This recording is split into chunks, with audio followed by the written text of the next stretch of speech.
God speaks to us in many ways. He has organized and restored his church on earth in these latter days, with Jesus at the head of the church. Many think that they can worship God on their own, out in nature. And while that is a beautiful place and God can be found anywhere, there are blessings that come from belonging to the church that are not found anywhere else. And today I'm going to share 3 of them with you. 3:35 a.m. I'm sitting at my desk, groggy and half awake, and I'm late.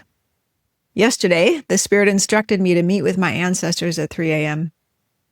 My alarm went off at 2:50, and then I jolted awake at 3:30. Trying to calm myself from the adrenaline, I'm at my desk, starting with a prayer. I do my best to focus, and I tune in and begin to see. I'm sitting at my desk, and I can hear a number of spirits talking, and there's a man in armor who comes and stands behind me to my left.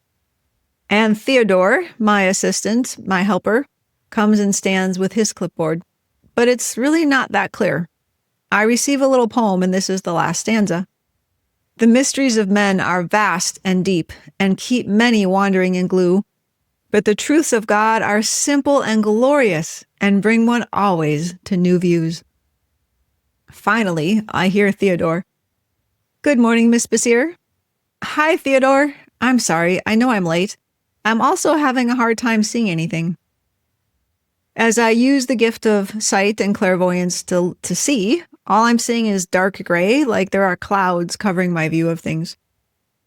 Theodore says, I know, there is darkness covering the land this morning. All is as it should be. Let's just move it aside. And he pushes it, and it moves like a movie set on wheels. I still don't see, but at least now I can hear. And this is what comes. Charles and Charlie, ancient of kin, he rolled the dice, but he didn't win. Please tell his story, so all is not lost, how to recover and dispel the frost. The voice that speaks next is gruff, bearing to mind an image of an old, weathered man, and I assume it's Charlie. I wandered for most of my life. I didn't know who I was or why I was born. The earth was flat and dreary. Much darkness covered the land at the time I lived. It was a sad and dreary experience. There was no joy, no goodness, no light or liveliness. It was so very sad. When I came here, it wasn't much different, but I was excited to see flickers of light. I was hungry for light, so I followed them. They brought instant joy to my heart and seemed familiar in some way that I can't explain. As they started to teach me about Jesus, an image came to mind. I saw myself as a little child sitting at the feet of my Heavenly Father. He was teaching me, telling me stories. It felt incredibly peaceful. The more I met with these people, the missionaries, the more memories I had. All that is needed now is for someone to do my work. Many of us are waiting, anticipating the day when we can move on, move forward, and progress. Please share the gospel. Help others to know that we need them to be saved. We must all be saved together with each other. This is part of the plan. Approximately 12 hours later, 3:26 p.m., I am at a local park, Vanderveer Park. I'm sitting under a beautiful large American sycamore tree, and I've come to gather and share another story. In this case, it's early spring, and the sun is bright, and I'm facing the sun as I lean against the tree, which feels rough and supportive and cool all at the same time. Being out here feels wonderful, although I periodically touch my laptop to make sure it's not getting too hot. Do you realize that there are many who have stories waiting to be shared? Our ancestors, our dead, the trees, nature, they all have stories of being gathered. Stories of Jesus, stories of who we are and why we're here. So sitting under the tree, I start with my prayer, with my fingers poised over my laptop, ready to receive. I tell this beautiful tree I would like to hear the story it has to share that will bring others to Jesus and to his church. The sycamore begins. Ah, yes, the story of creation and of all that is. Jesus is the glue that holds all together, the energy of union, of becoming. Without Jesus, there is no progression, no growth, no freedom from sin. Through him and through his church, all can be gathered in. All who are seeking will find, for they always do. Perhaps not in the time frame they desire, but that is of no matter. Results come eventually. They must, for that is the law. Now, listen with your heart, child. What do you hear? I tune into my heart, and I notice people who are crying out, looking for relief from suffering. The tree continues its lesson. The light and the darkness are always present. The light is always waiting for the darkness to find it. The light will present itself, but will not coerce. It will make itself known, but it must be sought for to be recognized. Do you know what this means?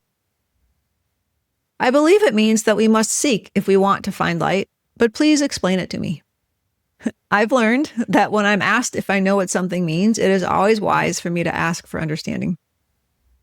The tree replies, "Very well. It means that all is good, that all is a game, a dance, a play, an eternal play of seeking and finding, of hide and seek. There are eternal consequences and eternal laws that govern the game. What seek ye? Always make that known so the game can begin. Without making known what you seek for, there is no game, only muck and confusion." What else can you tell me about the light and the darkness and this game? I ask. All was decreed long ago, before you were. The stage has been set in place, the rules defined, the space created.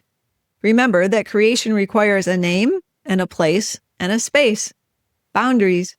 You are here to learn to create and to guide others who are also learning the same thing. Where does the church fit into this? The church is the ultimate place for creation to take place. Without the church, there is still creation, but it is very disorganized and yet dark. Within the church, there is purity and goals, eternal progression, creation that will endure instead of creation that is damned.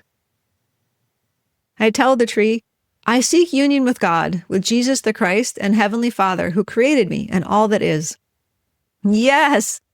The tree is enthusiastic. This is why we speak and why you hear. You are to share. That is your part in the union, in becoming one. Some are to share and some are to receive. Give and take, up and down, in and out. There is polarity that must be experienced. Before, there simply was. Now, there is was, and will be, and has been. An eternal round with consequences and desires and games and rules and space and place. All that is and all that was and all that will be. All are contained within your heart and your universe. See them, find them, share them. This will bring you much joy, joy beyond measure. Joy is the measure of creation. I tell the tree, thank you for this time and for speaking with me. I must leave soon. Is there something else you would share or something else I should ask you? This is the tree's concluding message. Be at peace. Enjoy your days. Remember the good you do each day. Honor the passage of time and the need for time. All is well and all is as it should be. Peace. And with that, the tree comes down and wraps its arms around me and gives me a hug. I want to clarify the 3 blessings that we get that were in these stories from belonging to Christ Church. And as you listen to them being laid out, see where you feel drawn or what calls out to you to put your time or your attention. 1, the first blessing is that we need our dead and they need us. We are saved by redeeming our dead, and they are saved as we redeem them. 2, the church is a place of gathering. It is a place of order and structure, and it is where Christ is calling all those who are looking for his truths and looking for peace and belonging. And 3, through the church, we create eternal progression, not damnation. As we continue to seek after God and Jesus Christ, when we come into the church, we make a covenant of baptism, and then we are confirmed and receive the gift of the Holy Ghost. As we continue to progress, we make additional covenants, and it is those covenants that help us have the opportunity to progress eternally, not just here on this earth to learn and to grow, but to progress throughout the eternities. And I promise that as you seek after those covenants, More and more of this world of progression and eternity will come forward unto you. Your understanding will be opened. More and more things that you have been seeking for and have been maybe confused about will all start to make sense in its perfect order and its perfect time. I have had to learn the importance of patience and time and the slowness with which things occur here on this earth compared to the way they occur in the spiritual realm. But I do know that the time that we experience and the slowness of this time is also a blessing, and that all we need to do is to continue to come unto Christ, and we will receive the progression that is necessary for our spirits and for our bodies. Next time, we will talk about the power that comes from knowing who we truly are.